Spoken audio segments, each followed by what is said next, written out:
Hi, welcome to Pennsylvania Newsmakers, and as always, thanks for watching. Well, it's June, and in Pennsylvania, that means the legislature deals with the budget. It's sort of like the Wild West comes to Harrisburg.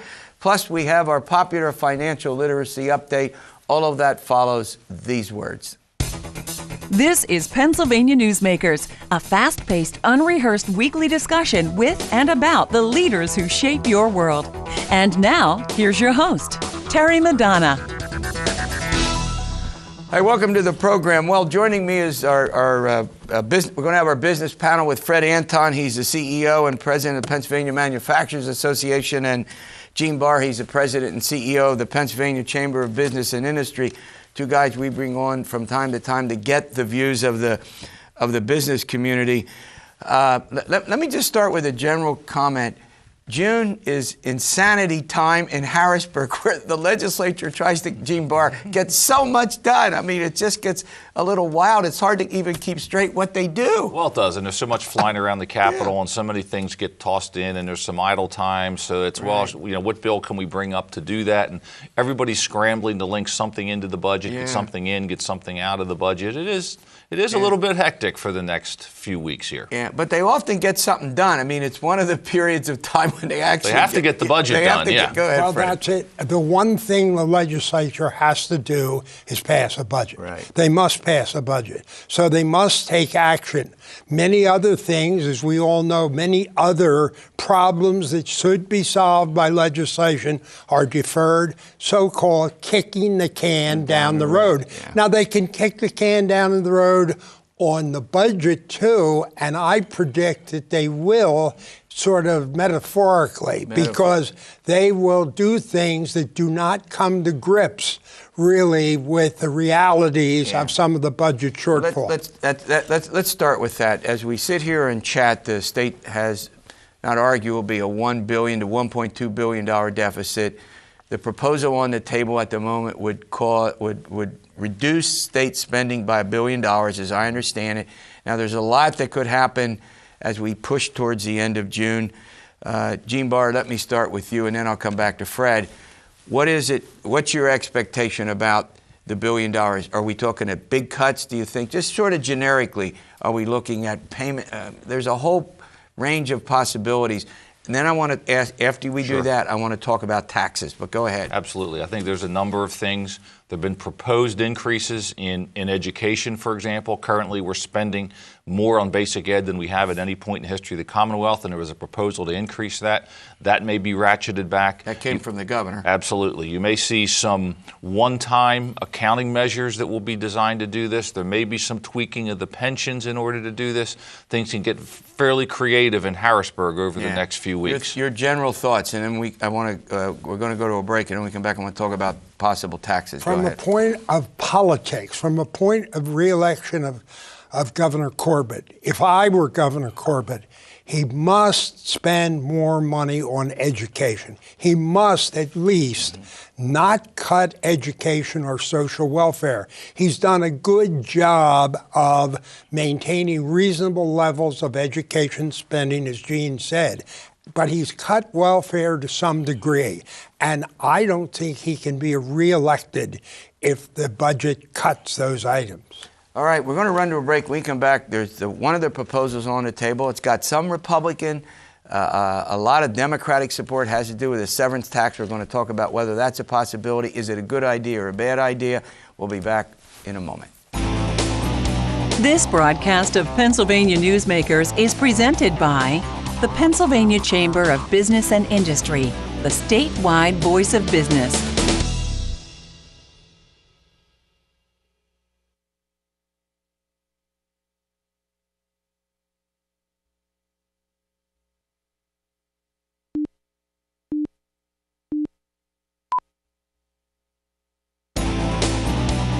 This broadcast of Pennsylvania Newsmakers is brought to you by the Pennsylvania Highway Information Association, the go-to source to learn about transportation projects and issues. Please visit pahighwayinfo.org. And by the Pennsylvania Manufacturers Association. Business in Pennsylvania is our business. Welcome back with our business paddle with Fred Anton and Gene Barr. We're talking about the state budget. It's the biggest month, I think, in the legislature's yearly activity. Gene Barr, there's been lots of discussions about a tax on severance and extraction tax. It's something that every Democratic candidate who ran for governor was for. Even some Republicans have indicated the business community generally not for it. What's your take on it? Well, clearly it's one of the things that people are talking about. As you said, it was a topic during the Democrat gubernatorial primary, and they all kind of seem to try and out-tax each other. This is a reality. There's this myth out there that, quote, the industry doesn't pay anything. Keep in mind we have a 9.99 corporate net income tax. On top of that, there's what's called an impact fee. Those dollars go back to the local communities, and that raised about $630 million in the last 3 years. So if there's a decision that we're going to impose another tax, does the impact fee go away? Do we layer this on top of the 10% corporate net income tax and the impact fee? And here's why I'm concerned. When you look at what's going on, let's look from actually an international perspective. There's a tremendous opportunity for us to supply natural gas into Europe, where because of the Ukraine-Russian situation, they're actually highly receptive to Pennsylvania's natural gas. From the other perspective, this story came out recently that talked about how German manufacturing is coming to the U.S. because of cheap energy. And in fact, the largest BMW manufacturing facility is now going to be put in South Carolina. If we overtax this industry and drive it out, and I know people always respond, all the gas is there, they have to go. They will only drill for it if it's economically viable to do that. We have a tremendous opportunity here in order to drive our economy and the U.S. economy forward to use our own homegrown energy. And I find it a bit ironic that many of the people calling for a severance tax are the people who stand up and say, let's put a government-mandated wage increase up to $10 an hour for everybody, but are willing to do damage to an industry where the starting wage is $60,000, $70,000, $80,000. Right. I agree, and the business position universally, I would say, is for no additional taxes on the national gas industry now. It's still in its developmental phase. We can always tax it at a higher rate down the road. Now is not the time to tax it. I am very, very concerned about softness within the Republican caucus in the House and in the Senate on the whole question of taxes. I am very distressed by the growing influence of Gene DiGirolamo within the House. I noticed Bucks County Republican House member. Quite recently, he has engineered the emergence of a bill out of committee to accept Obama's Medicare plan for Pennsylvania and Medicaid. And the Senate has already passed acceptance of that by a 40-10 vote.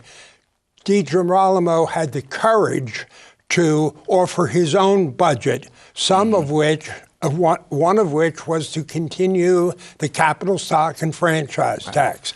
That's very, very discouraging to me. All right, we're going to run to another break. When we come back, I want to ask you about some other things that are going on. Liquor privatization, particularly in pensions, two big issues that are, and who knows?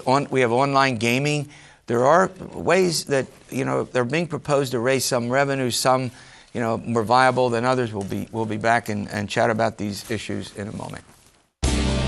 This broadcast of Pennsylvania Newsmakers is brought to you by Pennsylvania Credit Union Association. Pennsylvania Credit Unions, where people are worth more than money. To find a credit union that is right for you, check out ibelong.org. And by the Energy Association of Pennsylvania, Pennsylvania's energy information source.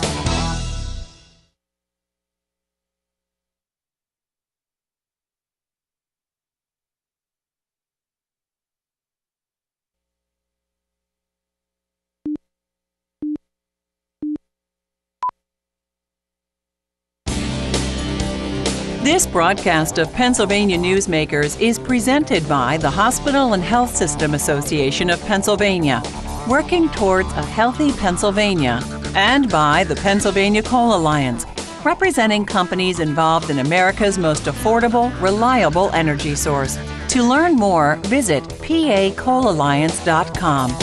Welcome back with Fred Anton and Gene Barr. We're talking about the big budget month plus other big policy issues. Fred, you spoke last. Let me go to Gene. All right, Gene, I'm going to give you one or two things that you have on your mind that you think the legislature ought to deal with, but has not done so yet. Go ahead. Here's a couple of things. Well, let me give you real quick three. One has to do with how physicians dispense. There's an issue with that on workers' comp and costs, and we're trying to get something done. But the other two things that have been very topical and have been out there for a while, one of them is the whole issue of bringing greater customer choice and convenience into buying wine, liquor, and, of course, beer. Really needs to be done. People want to do it. It's still stalled. They're still short a vote or two in the Senate. Needs to get done. People want it. The final thing, which is driving everything. That could be a hybrid. That could be a hybrid. It could be many different. Owns liquor, but they expand sales all over the place. That could be a way of advancing down the road. But the other one, which is really driving most of the budget problem we have, is our inability to fix our pension system. $50 billion in the hole for all kinds of various reasons, the downturn in the economy, retroactive benefit increases, et cetera. If this is not done, this is going to swallow Pennsylvania's budget. Virtually every new dollar coming in goes to pensions. And it's a huge problem at the state level, at the school districts, and of course it's going to become even more of a problem at the local level as well. So we have two things. All right, Fred, and you picked your topic. Those two things would greatly, of course, the pension reform, but also liquor reform would take some pressure off the budget. If these liquor stores were sold, a great deal of one-time revenue would come. I am extremely interested in an issue which has been percolating called payroll protection. The state and local governments collect union dues for the unions. For a while now, the Commonwealth Foundation has run a major program to try to eliminate this. It's really improper for the state to be collecting money for a particular group, for an organization unions. That's just not the role of state government. And there's been a lot going on here in Harrisburg. There was a big rally recently, and also there's going to be hearings now in the House, and the recent election of Senator Wagner from York County, this issue is number one for him, and he's particularly aggressive in his pursuit of his own interests. Before I let you guys go, just quickly, look, I mean, one of the problems is that Republicans control both houses of the legislature. You would think the Republican, they could do whatever they want, but yet there's ideological divisions and well, there's all kinds of divisions. I mean, you have cases where the government unions have a greater hold over some than others. It is not necessarily D versus R. As Fred said, we not only collect for free union dues, we collect campaign contributions and send them over to the unions to send them back to the people who are, in many cases, collecting those. So, it doesn't break out as easily as one might think. All right. Look, thanks for coming on. We'll see you next month. When we come back, we're going to have our popular financial literacy update. We're going to check in and talk about identity theft and credit cards and those things that are important to you, and we'll do that in a moment. This broadcast of Pennsylvania Newsmakers is presented by Highmark Blue Shield, changing the way health plans work for business with a variety of plan options for employers and more choices for employees. Information is available at highmark.com. Have a greater hand in your company's health. And by the Pennsylvania Healthcare Association, the future of long-term care.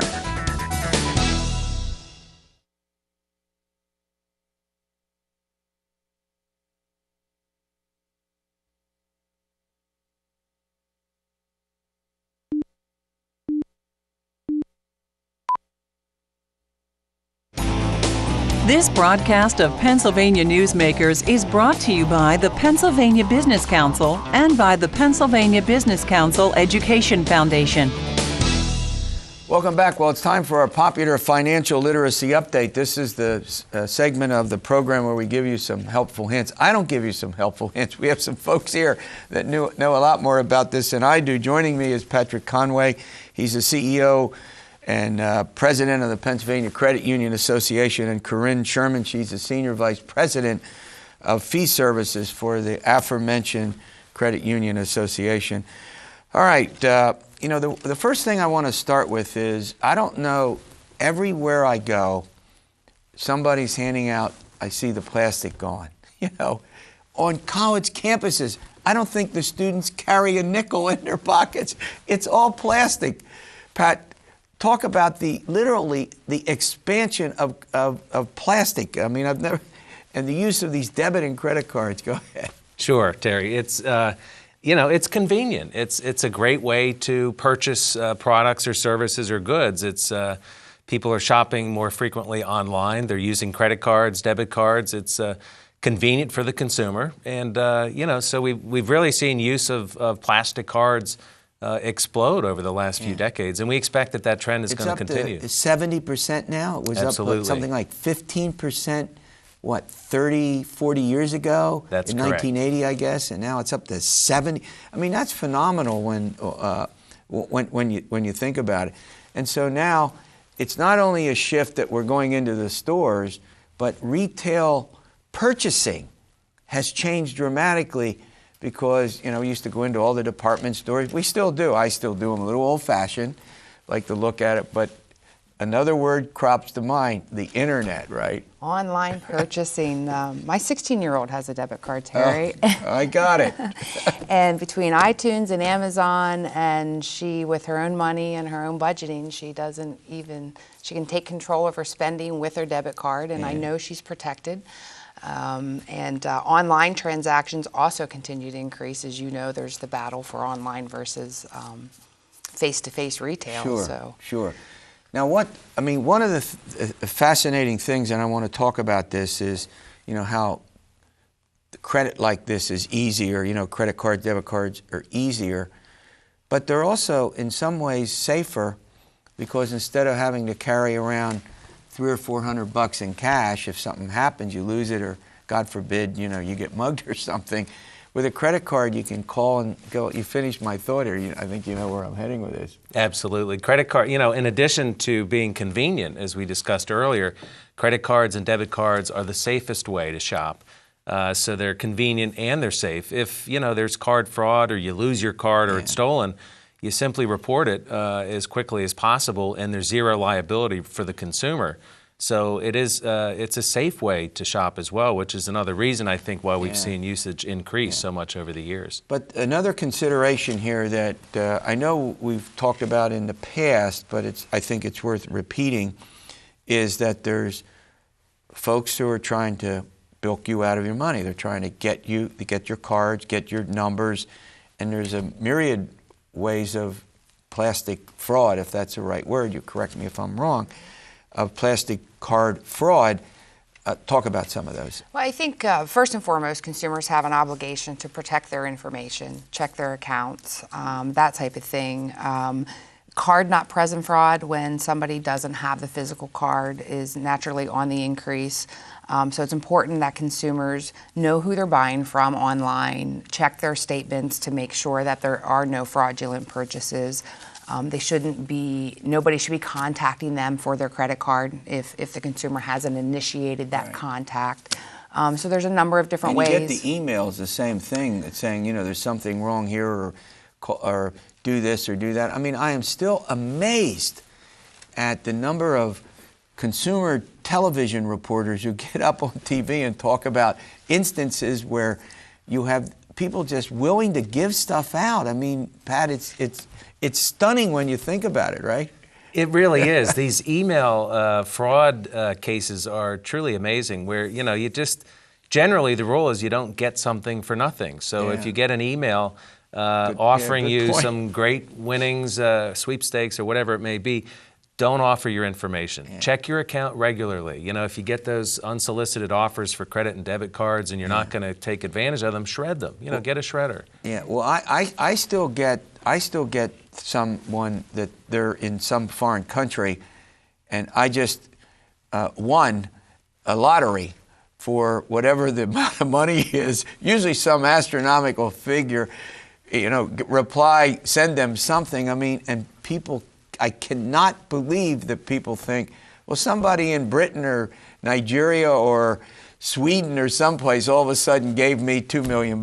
You're smiling, right? Yeah, they need it to rescue a relative or invest in a gold mine or a diamond mine or something like that. So yeah, to your point, you never get something for nothing. So never give out your information. Yeah. Whether it be your credit card, your checking account number, your personal information, any of that should never be.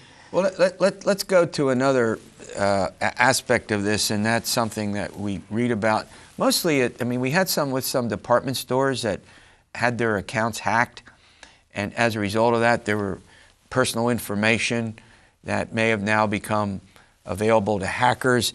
What aspect of that? What do we know now about that our viewers ought to be aware of?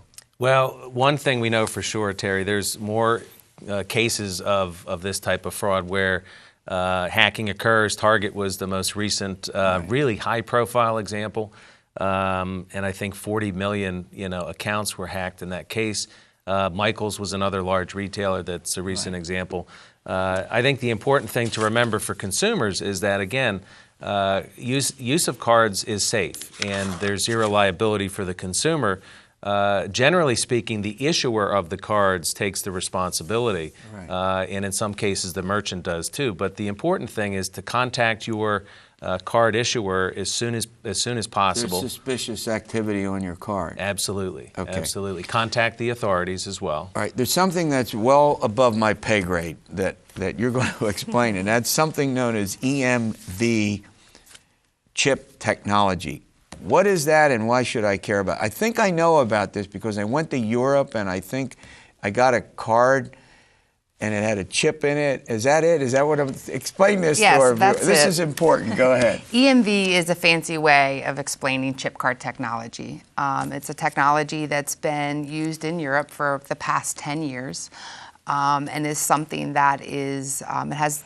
Again, chip technology, a very small dynamic processor in the card, and what it will prevent is counterfeiting. Mm-hmm. So in the event of these data breaches like we saw with Target and Michaels, should that information be compromised, there will be no way, once the chip cards are issued, there will be no way for anybody to counterfeit or reproduce those chip cards. I got it. All right, we've got about less than a minute left. Let's talk about, finally, consumer exposure. What's our exposure? Well, again, exposure is limited for the consumer, and that's a good thing. And we like to remind people that although we hear more about fraud when it comes to credit and debit cards, that's because there's increased usage, more online shopping. But it's a very safe way to shop. And so for the consumer, the liability really, it's capped at $50. Generally speaking, there's no liability. Right. The maximum exposure. But they have to be responsible. It's still up to all of us to be responsible, right? Absolutely. All right, thanks for another great update. All right, we'll see you next week for another edition of Pennsylvania Newsmakers. And as always, stay well.